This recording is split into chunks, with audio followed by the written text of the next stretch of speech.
Welcome to the Visign YouTube channel. I'm Hugh, and today's video is part of a webinar series. Get ready for an engaging session ahead that will probably give you a lot of new information. Thank you, and hope you enjoy the video. Hello everyone, welcome to another video. In this video, we're going to talk about how to get hired in gaming studios. That being said, let's hop into the conversation and see what we got in store for this part of the process.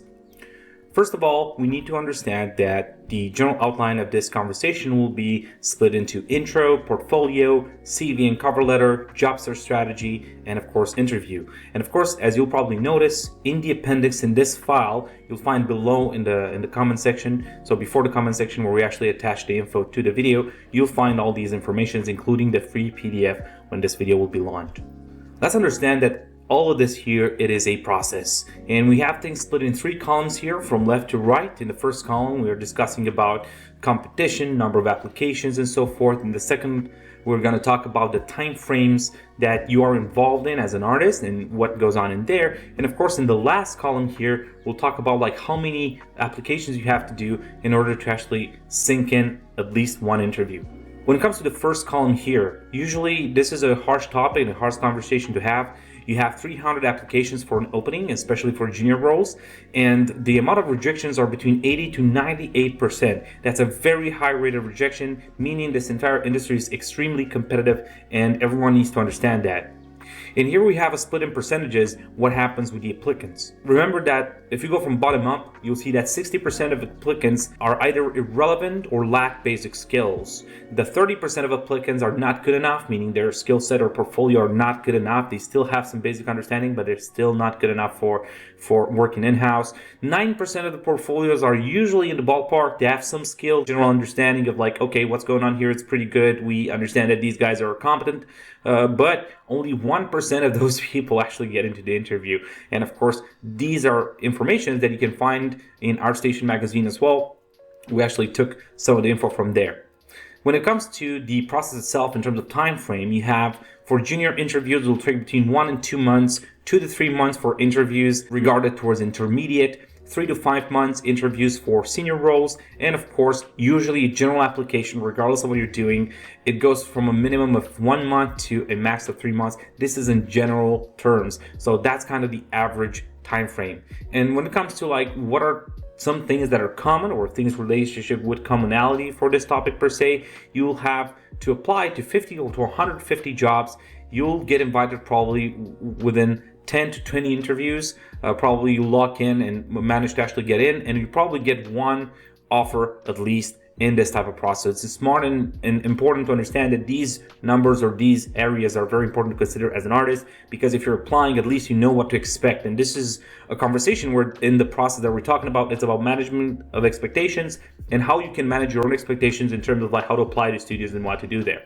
So let's have the conversation. When is it a numbers game? If you look to get hired and apply, but your portfolio quality is not at par, your portfolio isn't relevant for the job, or you apply everywhere and at everything, whether you're a match or not, these things are not going to help you. In this case, numbers help get you seen if you have follow base, if you have other people there, but not necessarily hired. It wastes everyone's time, including your own, and doing everyone a disservice by applying everywhere because it doesn't help. It's only a numbers game for the top 1% and for artists whose skills are at par and apply strategically where they are a good match. So it's good and important, I would say, to apply when you have that portfolio set up properly, you have everything orderly done, and you have a strong sort of like situation when it comes to present yourself and have everything orderly, so you can go on this pathway where all the effort that you're putting into this is not going to be futile. Because if your portfolio is not a par, you're just going to waste a lot of time to actually solve these problems. Moving forward, there is a question: what's a good match? Employers are looking for people who are capable of doing the job and work as a team member. So these are core things that you have to remind yourself. Number 1, you have hard skills, and number 2, you have soft skills. Let's go discuss a bit about hard skills. This means strong fundamentals, solid technical execution, art style that fits the studio, ability to finish projects, and so on. These hard skills come across from your portfolio. This is very important. You have to remember this.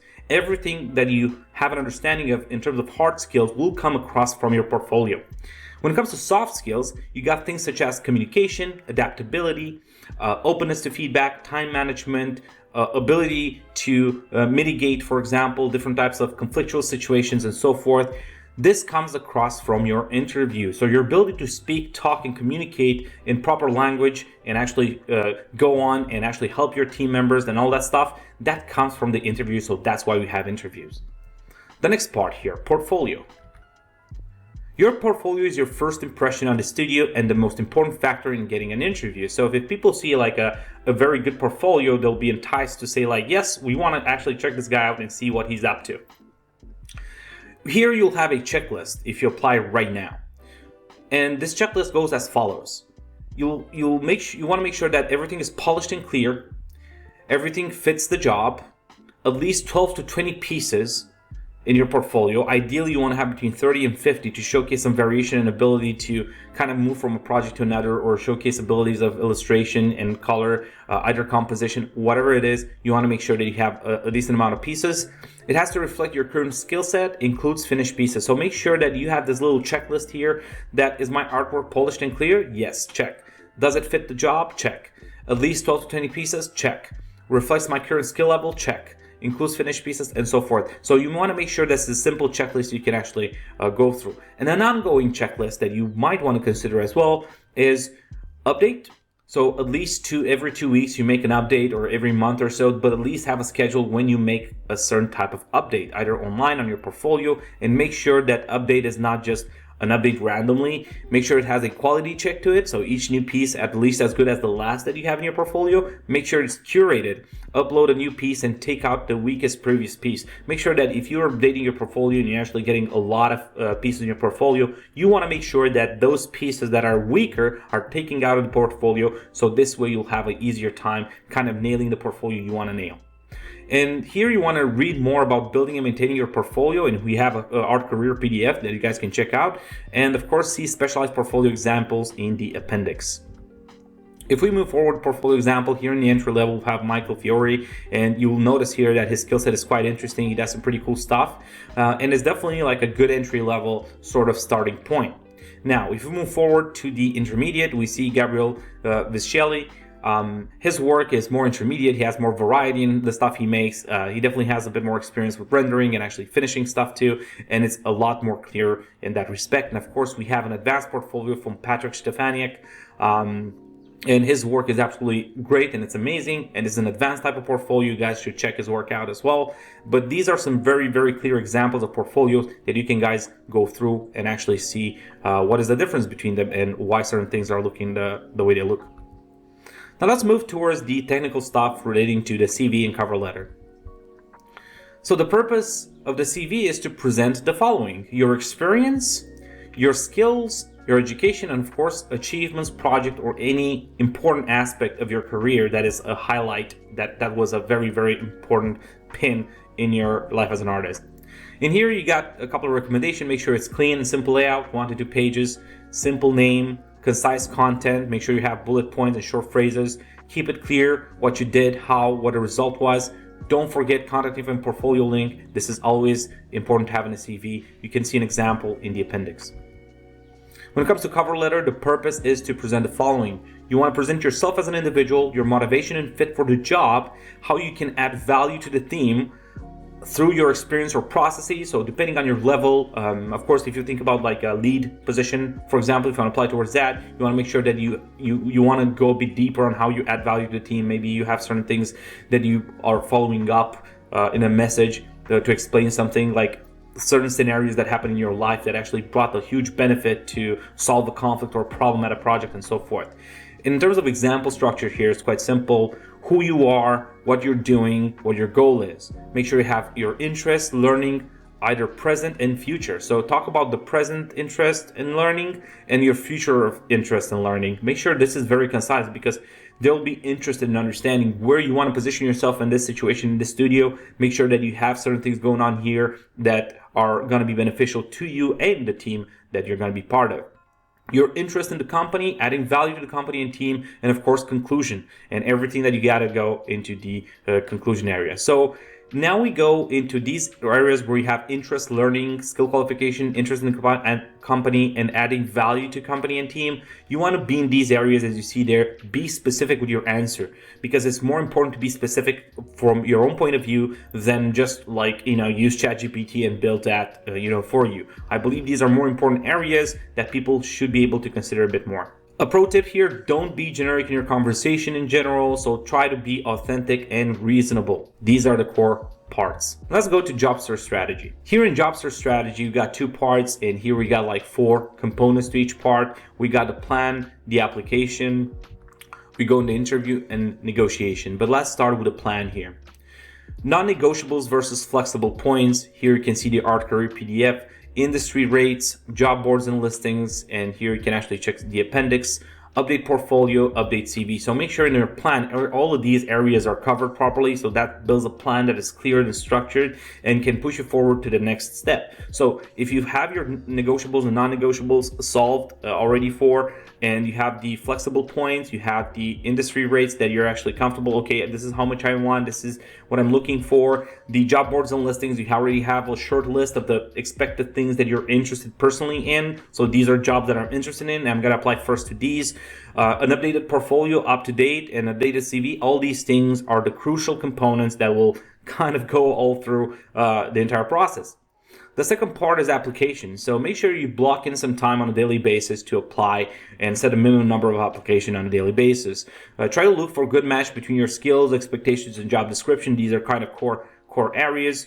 Research the company beforehand. Make sure that you're actually getting into an environment that you kind of understand, from the get-go. They might have some specificity to it. You might want to talk with people that work there and so forth. Make sure you adapt your portfolio, CV, or cover letter if necessary. So here you can actually check the appendix with all the details regarding that. When it comes to job search strategy, and the next phase, you might get into interview. An interview, you want to keep track of applications. So if you're applying to various places, you want to make sure you schedule them properly so you don't mix them up in the process. You can follow up after 5 to 7 days if you don't get a response, but don't expect a reply back. We're going to talk about ghosting a bit later, but remember, don't expect a reply back. Prepare beforehand, respect the deadlines for in-home art tests, respond to each offer, accept or decline, of course. Don't stop applying if you get an interview. An interview doesn't guarantee an offer, so make sure that even if you are in interviews and doing interviews, continue to apply. Continue to do that. So I believe it's more important to continue applying in various places as you get interviews, so you can even get more options in the future. Maybe you get some contacts from those applications. Maybe you get it accepted, you want to save or shortlist the contact for that application itself. Maybe in the future you're going to contact directly the person, therefore you're having like a, let's say, future bullets to shoot. And the last part here is negotiate. The process ends up when you sign a contract. After you do your negotiations, of course, you've solved everything in the first part. You can negotiate some aspects like salary, benefits, start date, working hours, remote work or not, etc. So all these things can be negotiated and a contract can be signed. Let's go into interview process. The interview process is quite simple and clear. The interview is usually a series of discussion. The larger the studio, the more discussions and longer time it can take. Here, in terms of example, you apply, you have a screening interview, you have an art test, team interview, job offer, and of course, contract. This is a very simple, sort of step-by-step. Remember that everything we talked in the process where you prepare your portfolio, you prepare your cover letter, your CV, all those things, make sure those areas are solved properly and then start this kind of rodeo, up and down type of process, or like a maze, however you want to call it. Make sure you have that part solved before you actually go into this process here. Let's talk about ghosting, because I told you earlier a couple of minutes ago that we're going to talk about ghosting, because like ghosting is the abrupt cut of communication without explanation. This happens across the board. I've messaged people either from YouTube, I messaged people from various companies. I got ghosted too, and can be done by employers or candidates alike. It can happen at all levels in any stage of the process. So it's not like someone's ghosting you specifically. They're probably ghosting other people. They might be ghosted as well. What you have to understand from this process is why employers might ghost candidates. Is either the position was filled, you're a backup option, no time to contact everyone, unclear who should contact candidates, don't like to deliver bad news, positions not on hold or canceled, or they actually don't have any interest, for example, in the current skill set you're offering. Maybe that is the case too. Ghosting is perceived as a negative thing, but may not have any negative intention behind it. Well, since it's kind of normal, like if I say hello, you say hello back. Some people don't do that. Same thing happens with ghosting. It happens over email usually. This is kind of like the general thought. Also, if you send messages to a lot of people will not answer back, and whenever they answer, they'll answer if they have the time or they have the interest in answering you. That goes for ghosting. Now, when it comes to our tests here, our tests are practical timed assessments, either in-house or in-home, to evaluate your fit with the role. What is tested is ability to understand and deliver on brief, ability to deliver on time or under pressure, technical proficiency in specific area, problem-solving capacity, workflow capacity, and ability to adapt to project needs. The last two, from workflow to and adaptation ability to project needs, those are more for senior roles, but I put them there regardless because you guys have to understand what's going on. On the right side, you see an art test that I did for Will-O-the-Wisps a while back.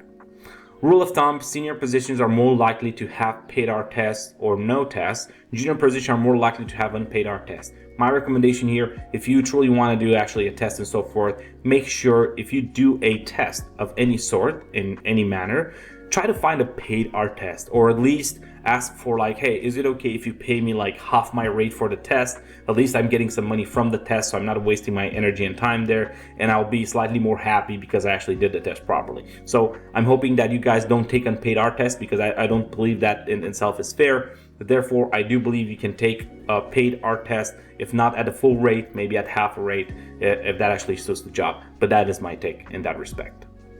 Now, when it comes to interview structure and questions, it can differ by studio seniority level, whether it's lead, management duties, and so forth. So it always depends on what type of level you're having this interview. But in terms of an example here, you have an entry level, let's say junior, you have introductions, talking about yourself and your background, what you enjoy doing as an artist, specific questions from the studio to you, your questions to the studio, and wrap up and next steps. When it comes to your questions to the studio, we have a little bubble here explaining us that you want to make sure you ask specific questions, things you're genuinely curious about. And here is an example: details about the project you'd be assigned to, so you can be curious about that, no problem. Anything they've seen in the interview and think you could start improving before working with them, and so forth. So depending on the ratios and things that you're interested in, you can definitely go towards that. A pro tip here is that adaptability is sought after. The ability to adapt to new tools and new workflows, it's extremely important and is sought after. The next part here, keep in mind for interviews. So present yourself neatly. So this is a short list on everything that we talked about. Be on time, either 5 minutes early, 3 minutes early, but be on time. If online, check your internet connection, video, audio is at the top of the meeting link. Ensure no distractions during the interview. Be professional in the discussion.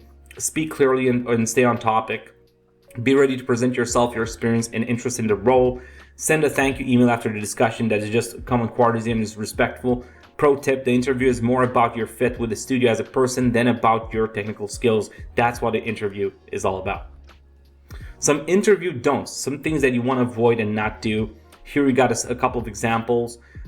Examples of red flags you can show to people that interview you. Not knowing about the studio work or role details, that's a big red flag. Not asking for specific questions during the interview. Both of these showcase, in terms of interpretation, you're not really interested in them or the job. Unable to talk about yourself and your art, you're basically not interested in your craft. You have lack of confidence or communication skills for that matter. Unable or unwilling to learn tools and workflows, you're not adaptable and might be hard to train and work with. If you're unable or unwilling to receive feedback, in this case, you won't work well in a team, in a workflow, and so forth. Negativity towards past employers or peers, your negative attitude can damage team morale, and you may be a reputation risk for them in the future. Overconfidence, for example, is basically when your skills don't match the attitude. You lack self-awareness and ability to understand criticism for your work, which is not at par with your current attitude. Taking credit for work that isn't entirely yours, you lack integrity, which breaks trust within a team. Like all these, you guys can take a screenshot, take a short list, and make sure you just don't do these things. Now, if we move forward, we have some course recommendations, of course, from gesture, character design, light and value, light and color. All these are extremely well-built, well-structured courses. You can check in the descriptions of each course. These things are clickable here in the document, in the PDF, if you get them. We have a beginner, intermediate area, and advanced.